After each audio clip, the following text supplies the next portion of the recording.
முத்தம் கொடுக்க வந்தது தப்பா? சரி, நான் உன்னை தானே லவ் பண்ணுறேன். அப்புறம் உன்னை லவ் பண்ணிட்டு உனக்கு முத்தம் தராமல் ஏதோ ரோட்டில் போகிற பொண்ணுக்கு முத்தம் தர முடியும்?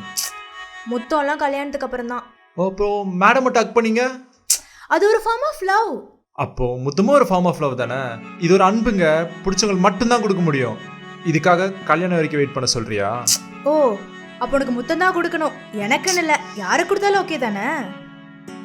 இவ்வளோ சொல்லி உனக்கு புரியல. சத்தியமா சொல்றேன், இந்த பொண்ணுங்களுக்கெல்லாம் பசங்களோட வழி புரியவே புரியாது. ஏய், ஓவரா பேசாதடா, எனக்கு பசிக்குது, ஏதாவது சாப்பிட்றக்கு வாங்கித்தா.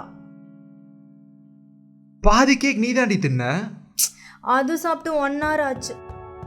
நடு ராத்திரியில் எங்க போறது? பேசாம ஸ்விக்கியில் ஆர்டர் பண்ணிட்டுமா? என்ன ஏதாவது நைட் ரெஸ்டாரண்ட் கூப்பிட்டு போ. விளையாடுறியா? சேஃப்லாம் இல்லை. நீங்க பசங்க மட்டும் நைட் ரைட்லாம் போறீங்கல்ல, ஏதாவது மெயின் ரோட்ல இருக்கிற ரெஸ்டாரண்டா பார்த்து கூப்பிட்டு போ. ஏன் இப்போ அந்த கீழ் வீட்டு பையன் பார்க்க மாட்டானோ? அவன் கடக்குறான் டோமர். ஒருவேளை ரோட்ல யாரை தெரிஞ்சவங்க பார்த்துட்டா? ஏய், இந்த டைம்ல யாரா பாக்க? இந்த ஃபுல் வீடியோவை பார்க்க கீழே இருக்க லிங்கை கிளிக் பண்ணி பாருங்க.